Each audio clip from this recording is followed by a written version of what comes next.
Hello friends, स्वागत है आप सभी का इलेक्ट्रिकल खजाना में। तो फ्रेंड्स, हमेशा की तरह आज भी आप सभी के बीच में यूपी आर्विनेट जेई 2022 आज का एग्जाम जो हुआ है आप सभी का मॉर्निंग शिफ्ट में 14/5/2022 फॉर इलेक्ट्रिकल स्टूडेंट के लिए पेपर एनालिसिस करने वाले हैं। फ्रेंड्स, बताना चाहूँगा आप सभी का जितना क्वेश्चन आया था आप सभी के टेक्निकल में और नॉन टेक में, वो सारे क्वेश्चन आप सबके सामने लाऊंगा तथा कुछ क्वेश्चन का आंसर भी आप सभी को मैं बताऊंगा और जितने ज़्यादा कोशिश करूंगा आप सभी के सामने सारे क्वेश्चन आए। तो फिर मैं बताना चाहूँगा वीडियो को पूरा लास्ट तक सीन कीजिएगा। ज़्यादा क्वेश्चन इस बार हम आप सबके सामने लाएंगे। मान के चलिए टेक्निकल के 60 के अराउंड 60 या 65 क्वेश्चन के अराउंड आप सभी का लाएंगे क्वेश्चन टेक्निकल के, और नॉन टेक के भी क्वेश्चन जो भी आप सभी के हिंदी के, रीजनिंग के, जीके जीएस के आए थे उसको भी सारा चीज़ समझाने की कोशिश करेंगे। और लास्ट में आप सभी से एक बात और करना चाहेंगे, आप सभी को एक्सपेक्टेड कट ऑफ इस बार क्या लगती है कमेंट जरूर कीजिएगा आप लोग सभी। तो चलिए वीडियो को स्टार्ट करते हैं और फर्स्ट ऑफ ऑल टेक्निकल का क्वेश्चन देखते हैं, ठीक है। तो फ्रेंड्स, जैसा कि देख सकते हैं यूपी आर्विनेट JE paper analysis electrical Khazana की तरफ से हम कर रहे हैं। तो फर्स्ट शिफ्ट मॉर्निंग शिफ्ट के पेपर है ये। तो फर्स्ट क्वेश्चन टेक्निकल के क्वेश्चन की बात कर रहे हैं। तो देखिए, इस बार 8051 माइक्रो प्रोसेसर से बहुत सारा क्वेश्चन पूछा गया है। कम से कम मान के चलिए 9 से 10 क्वेश्चन आप सभी का 8051 माइक्रो प्रोसेसर और कंट्रोलर से मिल करके खूब इधर उधर करके पूछा गया था। तो बताना चाहूँगा इसमें से क्वेश्चन कैसे आ रहे थे। एग्जैक्ट क्वेश्चन तो खैर नहीं पता चल पाया है, लेकिन क्वेश्चन 8051 से काफ़ी पूछे गए थे ट्रू फॉल्स करके, और डायरेक्ट टू डायरेक्ट पूछे जा रहे थे कि एड्रेस बस की कितनी होती है, डाटा बस लाइन्स इसमें कितनी होती है, ऐसे करके क्वेश्चन पूछे जा रहे थे आप सभी के 8051 माइक्रो प्रोसेसर से, ठीक है। चलिए क्वेश्चन नंबर 2 पर वही है। क्वेश्चन नंबर 2 एड्रेस लाइन और डाटा लाइन 8051 माइक्रो प्रोसेसर के। थर्ड क्वेश्चन है परसेंटेज रिएक्टेंस से न्यूमेरिकल आया था आप सभी का। परसेंटेज रिएक्टेंस से मान के चलिए 2 से 3 न्यूमेरिकल परसेंटेज रिएक्टेंस पे आया था, ठीक है। देखिए फ्रेंड, बताना चाहूँगा यहाँ पे हम ज़्यादा आप सबके सामने क्वेश्चन ला रहे हैं। बहुत कम ही क्वेश्चन का आप सभी को हम जवाब देंगे, क्योंकि समय मेरे पास भी नहीं था कि आप सभी का एक क्वेश्चन का आंसर सर्च करके एग्जैक्ट आपके सामने लाएँ। तो थोड़ा जल्दबाजी में थे और जल्दबाजी में है भी, ताकि आप सभी को जल्दी से इन्फॉर्म कर दें, ताकि आप सभी को क्वेश्चन का अनुमान लग जाए कि यहाँ कैसे क्वेश्चन पूछा जा रहा है। और बहुत सारे लड़के इस बार तो एग्जाम भी नहीं दिए थे, क्योंकि फॉर्म ही अप्लाई नहीं किए थे कि ये उनके मन में ये था कि वैकेंसी कम है तो क्या फॉर्म भरा जाए।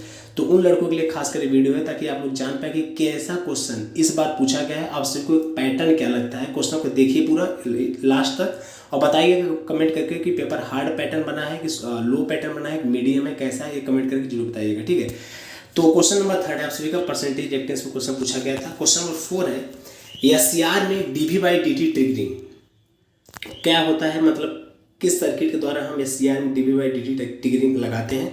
तो इसका करेक्ट आंसर है सनबर्ग सर्किट के द्वारा, ठीक है। सनबर्ग सर्किट जो होता है फ्रेंड्स आप सभी का पैरेलल में जुड़ा होता है एससीआर के, ठीक। वो डीवी/डीटी ट्रिगरिंग के प्रोटेक्शन से प्रोटेक्ट करता है हमको, ठीक। Next question number 5 SF6 circuit breaker का डाइलेक्ट्रिक स्ट्रेस कितना होता है एयर के कंपैरिजन में, ये क्वेश्चन पूछा गया था। Next question vacuum circuit breaker से क्वेश्चन आए थे आप सभी का। और नेक्स्ट क्वेश्चन डीसी सिस्टम में न्यूट्रल और फेज के बीच कितना वोल्टेज होता है। तो ऐसा भी क्वेश्चन आप सभी के एग्जाम में आया होगा। जो लड़के देखिए पेपर दे करके आए होंगे वो समझ जा रहे होंगे कैसा क्वेश्चन आया था। देखिए फ्रेंड्स, बताएं जो लड़के पेपर यहाँ पे दिए हैं उनके थ्रू बात करने से वो मतलब एग्जैक्ट क्वेश्चन देखिए नहीं पता चल पाता है, ठीक है। तो आप सभी अगर पेपर दे करके आए होंगे तो आप सभी एकदम एग्जैक्ट क्वेश्चन अपने आप से समझ जाएंगे, हाँ ये क्वेश्चन पूछे गए थे। शायद एग्जाम में कुछ ऐसा क्वेश्चन था कि डीसी सिस्टम में कोई वोल्टेज दी हुई थी और आप सभी का न्यूट्रल और फेज के बीच में वोल्टेज की वैल्यू पूछा था, ठीक है।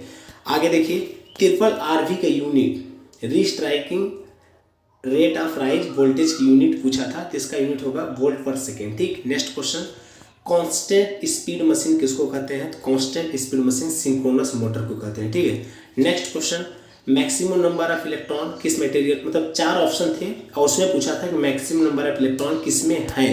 तो मैक्सिमम नंबर ऑफ इलेक्ट्रॉन जो उसमें थे जितने, उसमें से कॉपर होना चाहिए इसका करेक्ट आंसर। अगर आपने कॉपर टिक किया है तो आपके करेक्ट आंसर होंगे, ठीक। चलिए next question number 11 booster EJ. तो बूस्टर क्या है, तो फ्रेंड थोड़ा यहाँ पे हम श्योर नहीं है।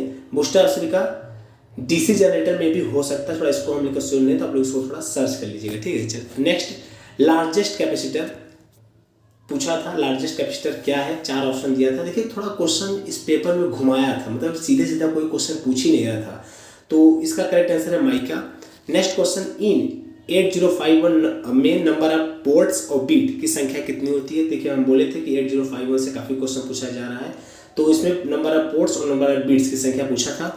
चलिए next question, primary distribution system में क्या होता है। तो प्राइमरी डिस्ट्रीब्यूशन सिस्टम में 3 फेज होते हैं, 4 वायर होता है, ठीक। ये इसका करेक्ट आंसर है, ये ऑप्शन में था और जो लड़कों ने इसको टिक किया होगा उसका करेक्ट आंसर होगा, ठीक। Next question, question number 15, maximum luminous efficiency किसकी होती है। 4 ऑप्शन थे तो उसका जो करेक्ट आंसर होगा गैस डिस्चार्ज लैंप की, ठीक है। Next question, resistive pressure sensor क्या होता है, तो इसका जो करेक्ट आंसर आएगा स्ट्रेन गेज आएगा, ठीक है। ये क्वेश्चन पूछा गया था कि जो भी क्वेश्चन यहाँ पे हम मेंशन किए हैं सारे क्वेश्चन आपसे एग्जाम में पूछे गए हैं, एक भी क्वेश्चन हम अपने मन से भी फर्जी नहीं बता रहे हैं, ठीक है। भले हम आंसर नहीं दे रहे सारे क्वेश्चन का, लेकिन आप सबके सामने क्वेश्चन सारे ला रहे हैं जो आपसे एग्जाम में आज पूछे गए हैं, ताकि जो लड़के पेपर नहीं दे पाए हैं या फिर जिनका अलग से पेपर लगा हुआ है वो इस वीडियो को देख करके पेपर का पैटर्न समझ सके कि कैसा क्वेश्चन आप सभी के एग्जाम में आ रहे हैं, ठीक है।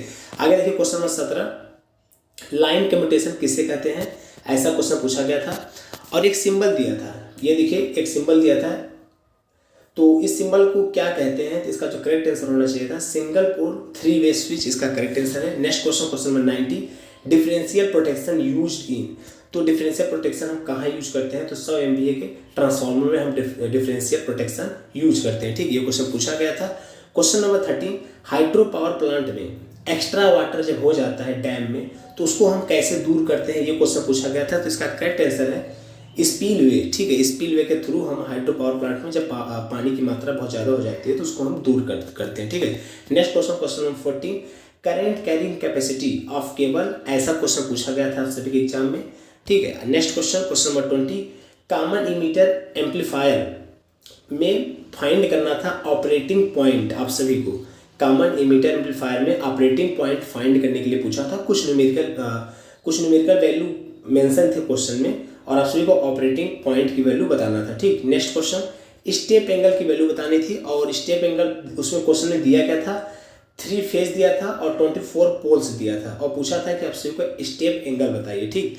बताना चाहूँगा फ्रेंड्स, क्वेश्चन नंबर 21 है मैटलैब से। देखिए मैटलैब का एग्जैक्ट क्वेश्चन तो नहीं पता चल पाया, लेकिन मैटलैब लिखने का बस तात्पर्य हमारा यही है कि मैटलैब से क्वेश्चन आप सभी के आए थे, ठीक है। मैटलैब से क्वेश्चन आए थे, ठीक। चलिए लास्ट में हम बताएंगे किस किस सब्जेक्ट को वेटेज दिया गया है। अभी 50-60 क्वेश्चन जो भी है मेरे पास उसको दिखाने के बाद आप सभी को हम लास्ट में शेयर करेंगे कि किस किस सब्जेक्ट को इस 14 तारीख के फर्स्ट शिफ्ट मॉर्निंग शिफ्ट में फॉर इलेक्ट्रिकल इंजीनियरिंग में किस सब्जेक्ट को वैल्यू दिया है, ठीक है, वेटेज दिया है आप सभी के एग्जाम में। तो आगे देख सकते हैं, hydro power plant total power supply का कितना पावर प्रोड्यूस करता है पूरे वर्ल्ड में, तो 30-35 से लेकर के 40%, ये इसका करेक्ट आंसर है।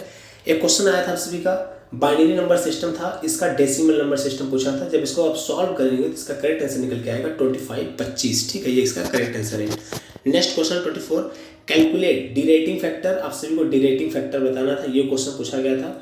देखिए फ्रेंड्स एक बात और कहना चाहेंगे, अगर आप चैनल पे नए हैं और टेक्निकल स्टूडेंट हैं, अगर मतलब पॉलिटेक्निक के हैं, ITI के हैं और बीटेक के हैं, आप जेईई के प्रिपरेशन करते हैं, टेक्निकल वैकेंसी की तैयारी करते हैं, तो तुरंत ही फ्रेंड्स चैनल को सब्सक्राइब करें ताकि आप सभी टेक्निकल से रिलेटेड कोई भी इन्फॉर्मेशन अपडेट आए। मतलब टेक्निकल वैकेंसी है अगर उसमें अगर ITI एप्लीकेबल है, डिप्लोमा एप्लीकेबल है, बीटेक एप्लीकेबल है, उसका नोटिफिकेशन अपडेट हम बनाते रहते हैं, आप तक पहुंचाते रहते हैं, इन्फॉर्म करते रहते हैं। तो अगर आपने चैनल को अभी तक सब्सक्राइब नहीं किया है तो तुरंत चैनल को सब्सक्राइब करें ताकि आप सभी को सभी टेक्निकल वैकेंसियों से हमेशा अपडेट रहें, ठीक।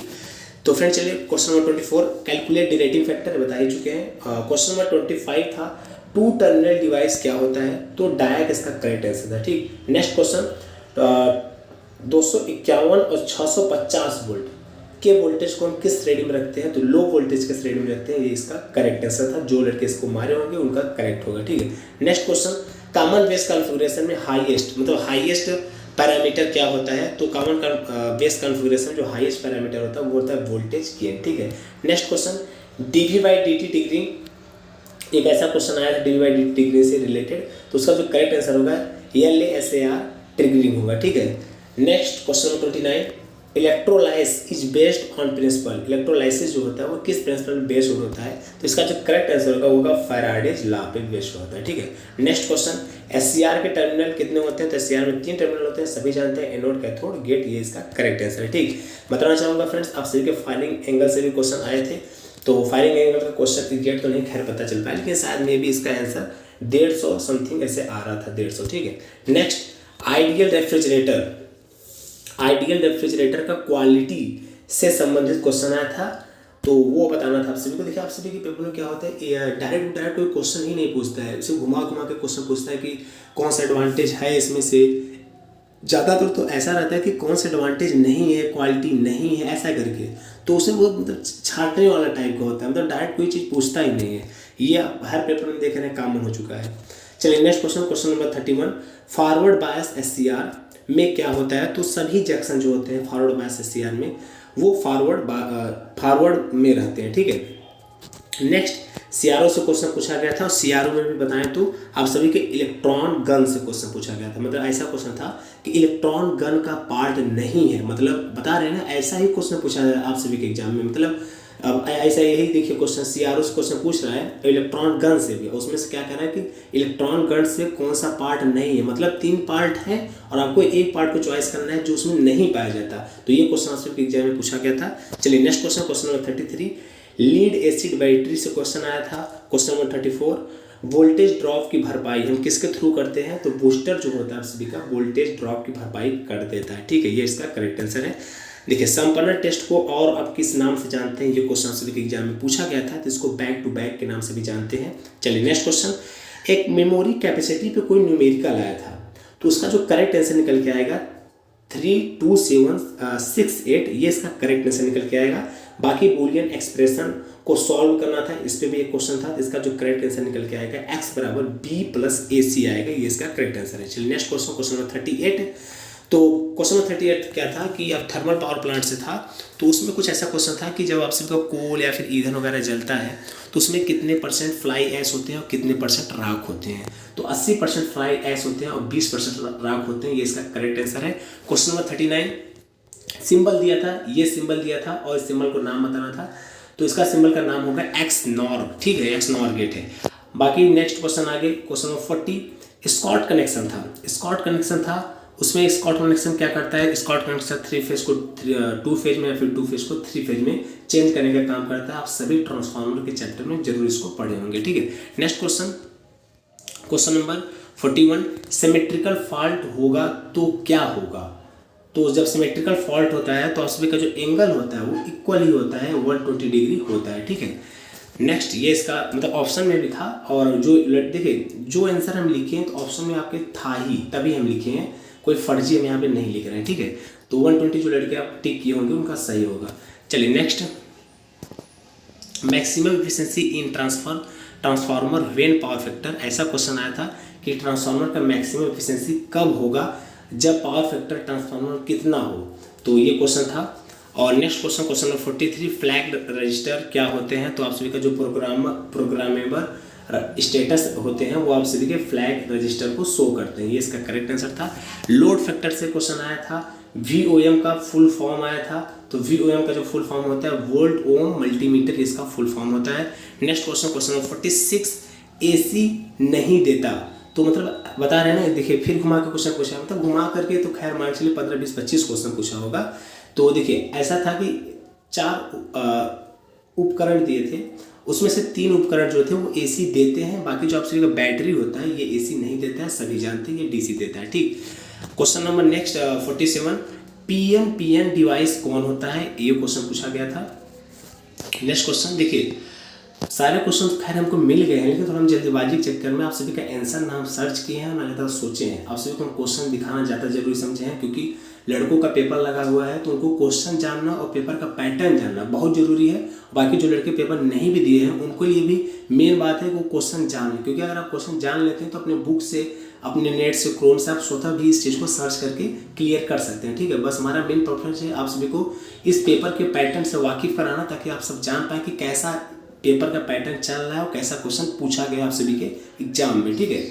चलिए next question, who starter not used in induction motor, तो आप सभी क्वेश्चन में 4 स्टार्टर दिया था, तो कहा था कि इसमें से कौन सा स्टार्टर इंडक्शन मोटर में यूज नहीं होता है, तो वहाँ पे 2 पॉइंट स्टार्टर था, ये स्टार्टर इंडक्शन मोटर में यूज नहीं होता है, ये DC मोटर में यूज होता है, ये इसका करेक्ट आंसर था, ठीक। नेक्स्ट क्वेश्चन नंबर 49, स्लिप की वैल्यू बतानी थी, तो फ्रेंड्स स्लिप की वैल्यू जो निकल के आया कि आप सभी का आंसर एक मतलब क्वेश्चन था, ऐसे डायरेक्ट नहीं था, क्वेश्चन था, उसमें कुछ डाटा वगैरह मेंशन था, और उससे पूछा था स्लिप की वैल्यू, तो इसका आएगा आंसर 2.5%। ठीक है। नेक्स्ट क्वेश्चन, मैक्सिमम रेजिस्टेंस किस में होता है, तो ग्लास जो ऑप्शन था वो करेक्ट होगा, मैक्सिमम रेजिस्टेंस इसमें होता है। ठीक, चलिए फ्रेंड्स नेक्स्ट क्वेश्चन 51 ट्रायक से क्वेश्चन थे, एग्जैक्ट क्या क्वेश्चन थे ये नहीं पता चल पाया, लेकिन हाँ ट्रायक से क्वेश्चन आप सभी के एग्जाम में आए थे और ये सिंबल दिया था, इस सिंबल को आप सभी को पहचानना था कि सिंबल क्या बता रहा है या फिर किस चीज़ का सिंबल है। ठीक, नेक्स्ट क्वेश्चन नंबर 53 अर्थ इलेक्ट्रोड के पास आसपास की जो मिट्टी होता है उसमें क्या चीज़ मिलाया जाता है, ऐसा करके क्वेश्चन आया था। Next question, non fusion welding किसको कहते हैं, तो फ्रेंड्स देखिए जो आप सभी का TIG वेल्डिंग होता है वो नॉन फ्यूजन वेल्डिंग होता है।